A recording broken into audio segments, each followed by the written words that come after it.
Welcome back, everybody, to another exciting Lord Duckman production. Behind me here is my Candy Spider go-kart, and this thing is an absolute mess.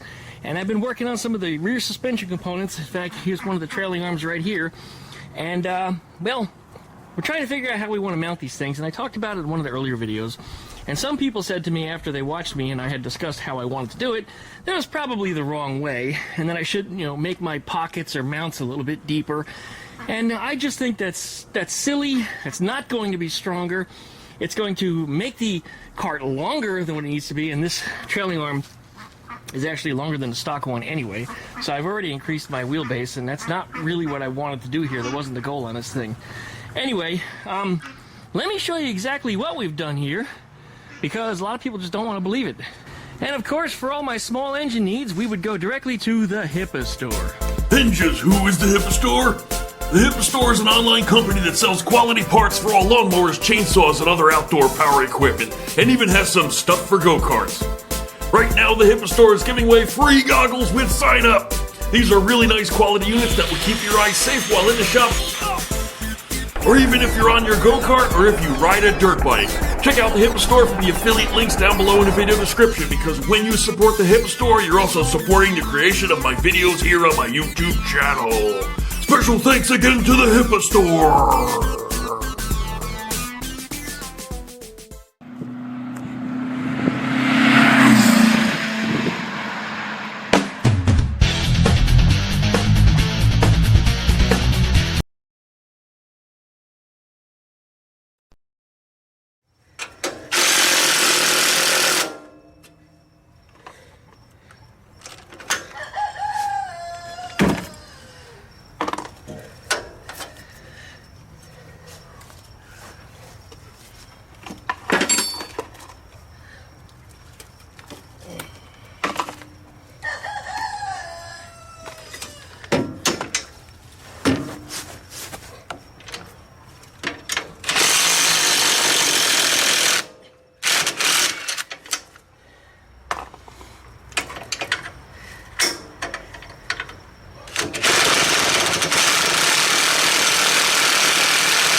Got it.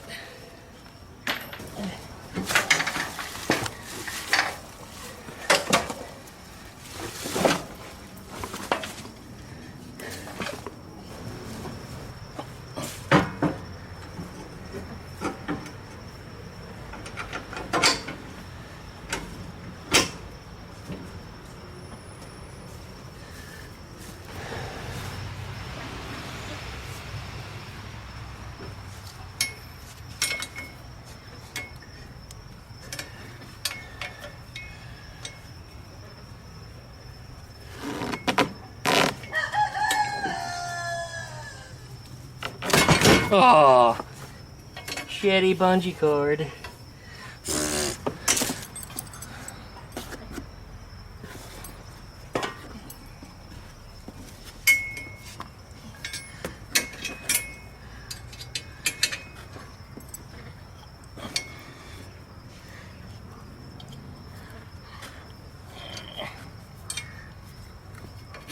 There we go.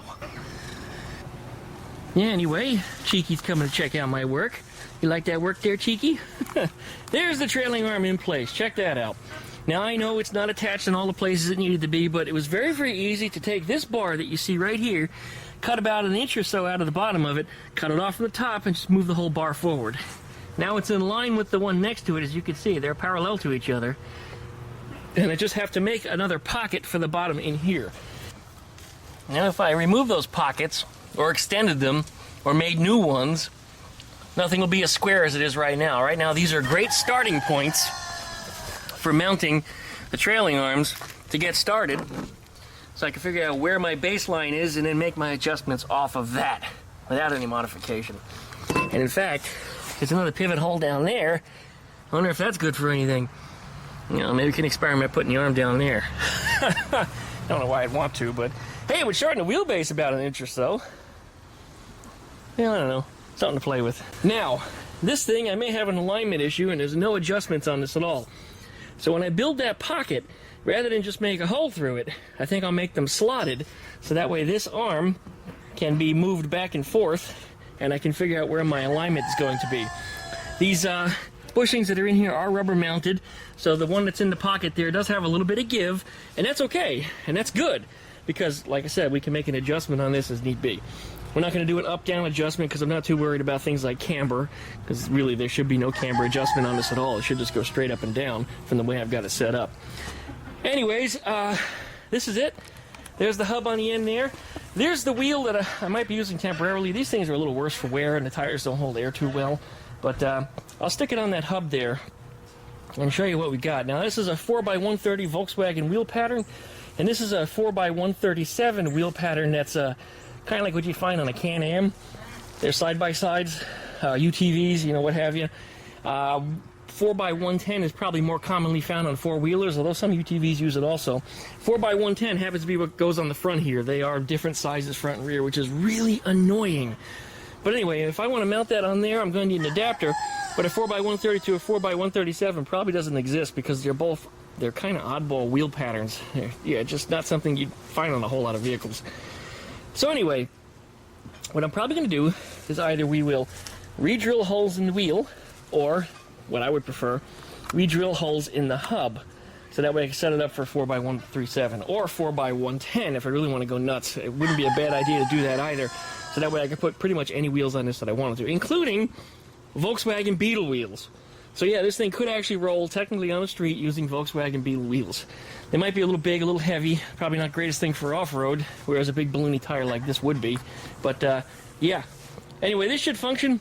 What I'm going to do to get this arm as square as possible, because not only does it have to be square this way to the vehicle, but it also has to be square this way, is I will probably get a piece of all thread, or perhaps a hardened drill bit that's the same diameter or close diameter as what these pivot bolts are, and I will run it through all four pivots, including the pocket, on both sides, and that should give me an approximate where it is. I'm sure it'll have a little bit of flex in it, but it should give me an approximation as where it needs to be.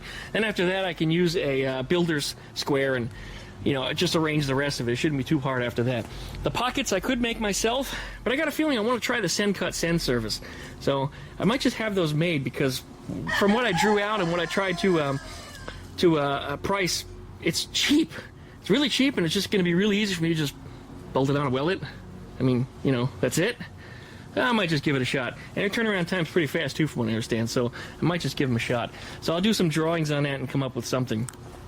Anyways, yeah, I guess that's about it. Well, those hubs that I knocked out of there, those were a real beast, by the way. Out of all 8 lug studs, yeah, I know there's 4 on here, there's 4 on the other wheel, too. Only one of them came out. Only one of them I could actually turn the nut on. The rest, the head stripped out on the bolts, or one of them, the stud stripped out on the hub. So what I had to do is I had to get in there with my angle grinder and slice every one of the studs 4 ways, and then start chipping off the nuts that were on each one of the studs. I just butchered the thing, totally butchered them. And I will probably use the old hubs because they're wallered out anyway. The threads that were inside of them, the splines, if you will, not threads, they were all wallered out. There was no splines left at all anymore, so they're shot. So I figured I might just use that as an adapter, machine out the center of it so it slides over this, and then I can figure out where my bolt holes need to be, and I can drill them out accordingly. Hello, Boomer. What you doing, buddy? Oh, my boy, look at him. Okay, go away, run away, run away, run away. Anyway, this is the old trailing arm that was on here. This thing is heavy. I couldn't believe it when I pulled it out, just how heavy it was. I mean, this thing it really surprised me. I was going to throw it up on a trailer, but it was just fussy getting through here. If it were lightweight, I would have just kind of slung it, but it's not. That weighs a lot more than I thought it did. It's also kind of bulky, a little big. But you can see the distance from the pivot bolt there back to the axle versus the pivot bolt here to the axle. So these are probably, I'd say, a good 6 inches longer now. It's not an official measurement, but yeah, it is going to be longer. So this cart has stretched just a little bit.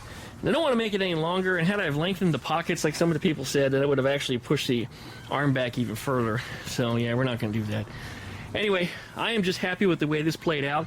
I'm going to do the same over here on the other side, because this part of the frame here also needs to be brought in. You see it's sticking out. It's not in line with anything.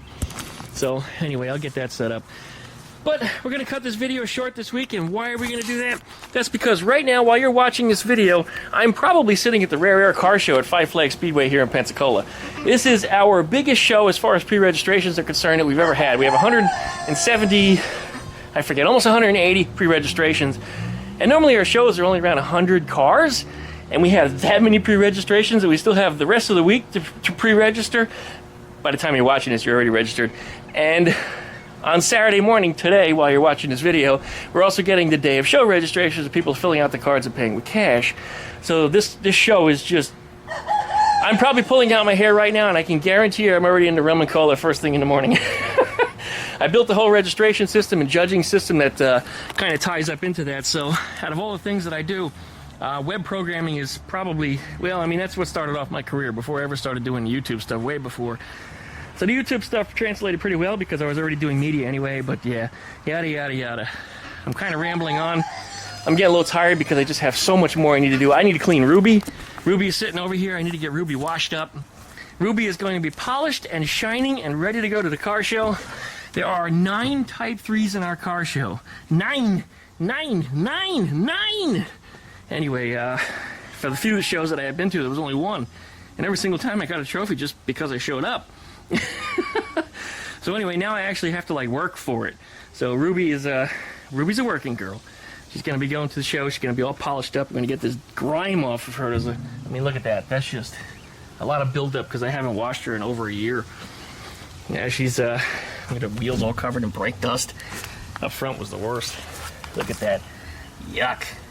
Oh man. We're gonna give Ruby a good job cleaning her up, make her look nice. And I need to update my registration sticker too before somebody gives me a hard time about it. Yes, I already have the correct sticker. It's sitting in the car. Anyway, rareairvw.com. You want to find out more information about the show. And if you're watching this morning and you're in the Pensacola Bay Area, get your ass out to the show. We'll be there probably until, I don't know, 3:30, 4:30, something like that. But then and even after that, we're going to still be having our post-show party where the Grub Dubs are going to be, this is what they do every year. They go to like the grocery store and they just buy everything they can in the frozen food aisle. And then they throw in a deep fryer. I mean, one time we were having deep fried peanut butter and jelly sandwiches. Like, what? And they were delicious. So anyway, best of luck to me at the show. I mean, this is my past me talking to my future me. Anyways, likey. Comment, subscribe. Don't forget to plug the English get updates every time I upload a video. Check out that shit down there for all my different social media links. And we're going to wrap up this video today early, like we said. So thanks again so much for watching. Thanks again to the HIPA Store. And I appreciate you guys. We'll see you next time. Oh, and this is still here. But damn it, it's almost done. Almost done. In fact, the owner's coming out to the car show. So they may be stopping by to see it. That's all I got to fix is that. So I might even take care of that after this video is done. Thanks for watching, guys. Oh man, been a long week just doing my day-to-day stuff. I think I deserve that one. Oh yeah.